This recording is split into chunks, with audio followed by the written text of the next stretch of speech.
হয়, ৰাজ্যজুৰি বিহুৰ উখল মাখল পৰিৱেশ অব্যাহত আছে। মই বৰ্তমান লখিমপুৰ কদম জৰাধৰা গাঁৱত উপস্থিত আছোঁ আৰু ইয়াত চেনেহী বিহু উদযাপন কৰিছে ৰাইজ সকলো একত্ৰিত হৈ। এই পৰিৱেশটো যদি চায় তেতিয়াহ'লে নিভাঁজ এটা পৰিৱেশ আৰু তাত সকলো ওলাই আহিছে। এই কদম ৰংপুৰীয়া জৰাধৰা যিখন গাঁও আছে সেই গাঁৱৰ সকলো ওলাই আহিছে, ডেকা বুঢ়া জীয়ৰী বোৱাৰী সকলো ওলাই আহিছে আৰু চেনেহী বিহুৰ দিনা সকলোৱে একত্ৰিত হৈ তেওঁলোকে বিহুৰ হুঁচৰি মাৰিছে আৰু এয়াই হৈছে পৰম্পৰা। প্ৰত্যেক বছৰে এইখন গাঁৱৰ ৰাইজে এই পৰম্পৰা ৰক্ষা কৰাৰ চেষ্টা কৰে। আমি ক'ব বিচাৰিছোঁ এয়া হৈছে কদম ৰংপুৰীয়া গাঁৱৰ যি পৰিৱেশ, সেই পৰিৱেশ আমি যদি দেখুৱাবলৈ বিচাৰোঁ তেতিয়াহ'লে কদম ৰংপুৰীয়া গাঁৱৰ পৰিৱেশ চাওক, যে ডেকা বুঢ়া সকলো ইয়ালৈ ওলাই আহিছে আৰু সকলোৱে এই যি চেনেহী বিহু সেই চেনেহী বিহু উদযাপন কৰাৰ বাবে তেওঁলোকে প্ৰয়াস কৰিছে।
এয়া হৈছে কদম ৰংপুৰীয়া গাঁৱৰ যি পৰিৱেশ, আমি এই পৰিৱেশ দেখুৱাই আছোঁ আৰু এয়াই হৈছে ৰাইজ সকলো একত্ৰিত হৈ থাকে।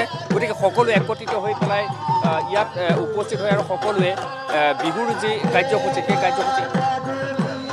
সেই কাৰ্যসূচীত তেওঁলোকে এনেদৰে অংশগ্ৰহণ কৰে আৰু এয়া এক অনন্য পৰিৱেশ। কাৰণ অসমৰ চুকে কোণে ৰঙালী বিহুৰ যি উৎসাহ, সেই উৎসাহ এতিয়াও অব্যাহত আছে আৰু সকলোকে একত্ৰিত হয় আৰু সকলো একত্ৰিত হৈ এনেদৰেই বিহুৰ যি আনন্দ উল্লাস, গতিকে আজিৰ চেনেহী বিহুৰ দিনটোত এনেদৰেই তেওঁলোকে বিহু উদযাপন কৰিছে।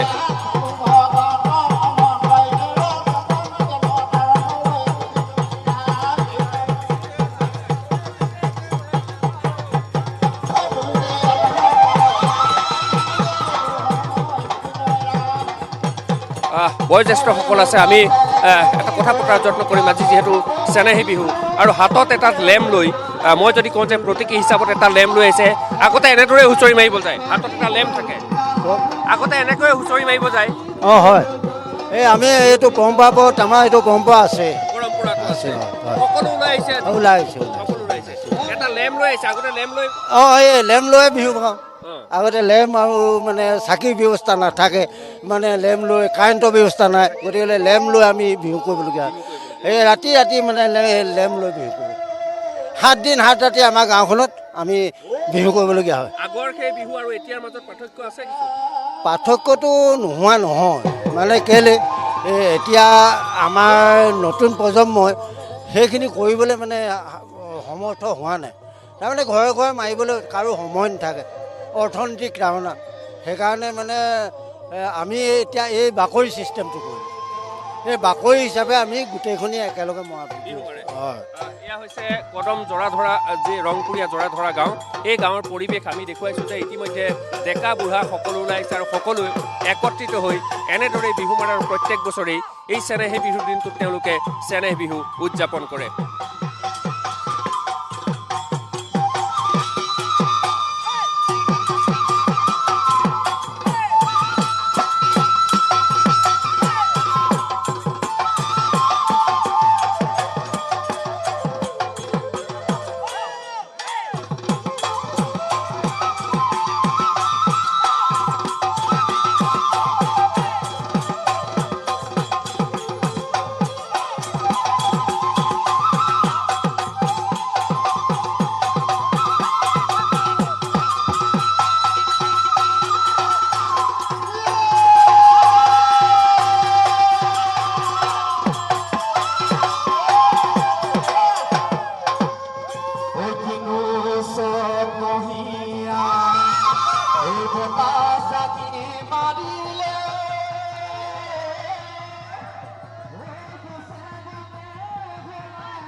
থাকিলে দেহা মোৰ মৰহি যায়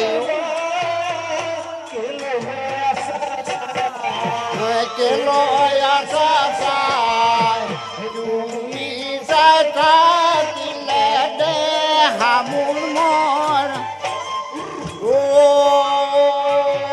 যতে গৈ গৈ সৰু মাই বহাগে পালেহি মাই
এয়া হৈছে কদম ৰংপুৰীয়া জৰাধৰা গাঁৱৰ যি বিহু আমি দেখুৱাই আছোঁ। আমি অকণমান কথা পতাৰো চেষ্টা কৰিম, কাৰণ এয়া হৈছে সমজুৱা বিহু। অকণমান বাইদেউ আপোনাৰ সৈতে কথা পাতিছোঁ।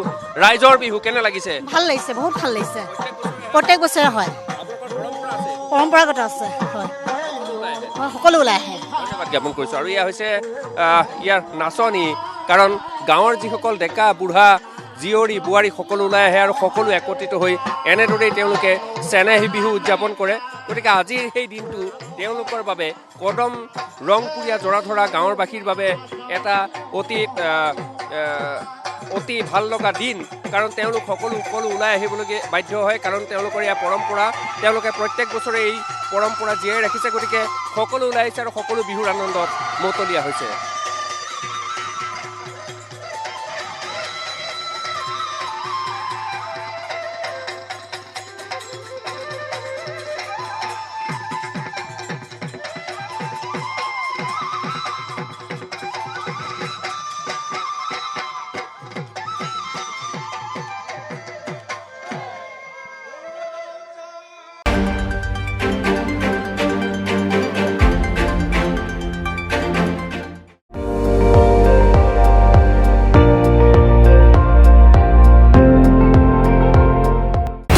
আপুনি চাই আছে ND24, সৰ্বশ্ৰেষ্ঠ নহয় সৰ্বোত্তমৰ দৌৰ।